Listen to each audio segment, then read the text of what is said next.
माननीय श्री इकरा चौधरी जी।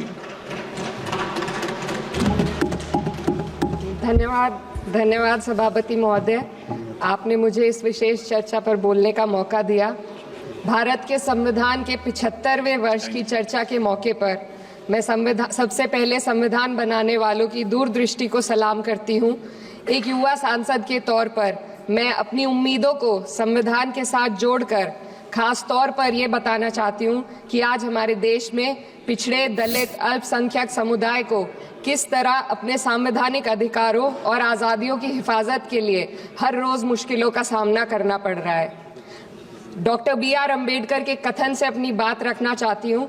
उन्होंने कहा था, मुझे अपने भारतवर्ष पर फक्र है कि जिसके पास ऐसा संविधान है जो लोकतंत्र, समाजवाद और सेक्युलरिज्म को संजोता है। लेकिन आज ऐसा लगता है जैसे संविधान की किताब तो है पर इसे चलाने वालों का ईमान गुम हो गया है। आज हिंदुस्तान में हर वर्ग को किसी न किसी चुनौती का सामना करना पड़ रहा है, मगर अल्पसंख्यक, खासतौर पर मुसलमानों पर जो कहर टूटा है वो किसी से छुपा नहीं है। ये लोग सिर्फ अपने मजहबी पहचान की वजह से निशाने पर हैं। संविधान का अनुच्छेद 15 कहता है कि किसी भी नागरिक के साथ धर्म, जाति या किसी और वजह से भेदभाव नहीं होना चाहिए, लेकिन हकीकत इसके उलट है। हालात इस कदर बिगड़ चुके हैं कि hate speech, mob lynching, bulldozer द्वारा घरों को गिराने की घटनाएं आम हो गई हैं। खास तौर पर उत्तर प्रदेश में, जहां ऐसा लगता है जैसे कानून के नाम पर जंगल राज चल रहा हो। संभल में जो हुआ वो सबके सामने है। पुलिस के संरक्षण में निर्दोष लोगों की हत्या की गई और सरकार ने चुप्पी साध ली। अल्पसंख्यकों पर हिंसा बढ़ती जा रही है, मगर सत्ता में बैठे लोग या तो आंखें मूंदे हुए हैं या फिर इन घटनाओं को बढ़ावा दे रहे हैं। हद तो तब हो जाती है जब न्यायपालिका की बात भी अनसुनी कर दी जाती है। सुप्रीम कोर्ट ने मॉब लिंचिंग पर 11 सूत्रीय निर्देश जारी किए थे। इसमें साफ कहा गया था कि राज्य सरकारें और पुलिस इस तरह की घटनाओं को रोकने और दोषियों पर सख्त कार्रवाई करने के लिए जिम्मेदार हैं, लेकिन आज भी इन निर्देशों पर अमल नहीं हो रहा है। हाल ये है कि मॉब लिंचिंग को रोकने की बजाय सत्ता में बैठे लोग आग में घी डालने का काम कर रहे हैं। उनकी जुबान से ऐसी बातें निकलती हैं जो नफरत को और बढ़ावा देती है।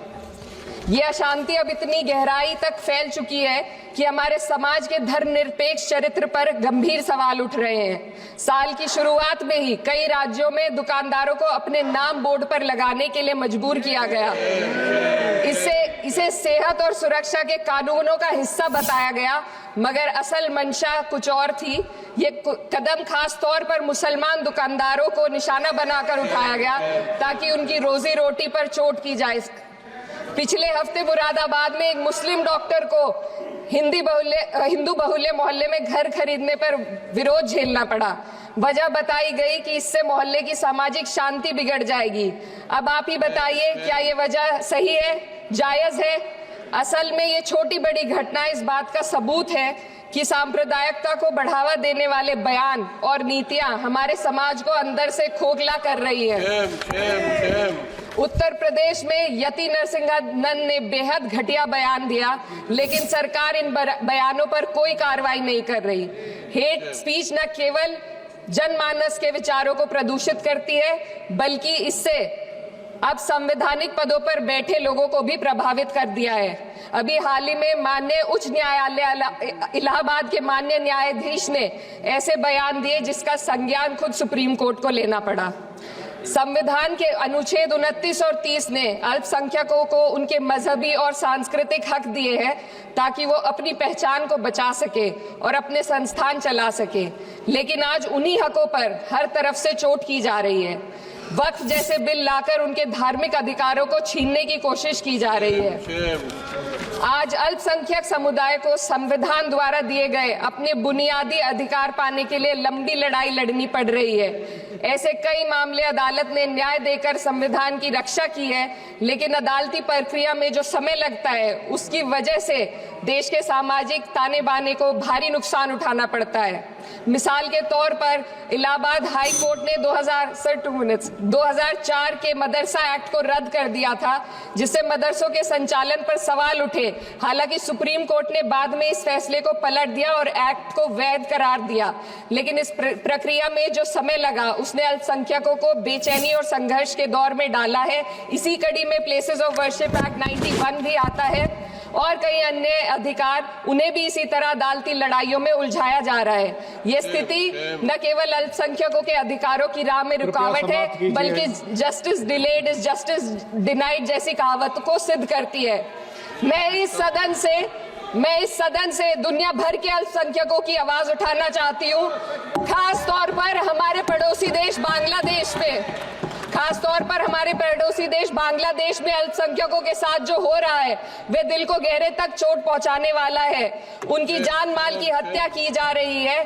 बांग्लादेश हो या हिंदुस्तान हो या कोई और देश, अल्पसंख्यकों की सुरक्षा, इज्जत और अधिकारों की हिफाजत हर सरकार की सबसे पहली जिम्मेदारी होनी चाहिए। मैं इस सदन से अपने देश के अल्पसंख्यकों के साथ बांग्लादेश के पीड़ित अल्पसंख्यकों की आवाज को एक साथ उठाना चाहती हूँ। ये वक्त की पुकार है कि हम सब मिलकर ये सुनिश्चित करें कि किसी भी इंसान को उसकी पहचान या मजहब के कारण डरकर जीने पर मजबूर ना होना पड़े। जहाँ हक छीने जाते हैं वहाँ अमन खो जाता है। ये बात हर सरकार को समझनी चाहिए। अगर हम सच में अपने संविधान का सम्मान करना चाहते हैं तो हमें नफरत और भेदभाव को खत्म करना होगा। हमें ये दिखाना होगा कि ये मुल्क हर वर्ग, हर जाति, हर धर्म और हर समुदाय का है, और जब तक ऐसा नहीं होगा तब तक संविधान की आत्मा सिसकती रहेगी। सर, अपनी बात को खत्म करते हुए मैं एक शेर अर्ज करना चाहती हूँ। ये दाग दाग उजाला, ये शब गजीदा शहर, वो इंतजार था जिसका, ये वो शहर तो नहीं। लेकिन अगर इस सदन में बैठे हम सभी सदस्य ये ठान ले कि हमें संविधान के मूल्यों को लागू करना है और उसे लागू करने का प्रयास करें, तो वह सुबह जरूर आएगी जिसके लिए लाखों भारतवासियों ने अपने जानों की कुर्बानी दी थी।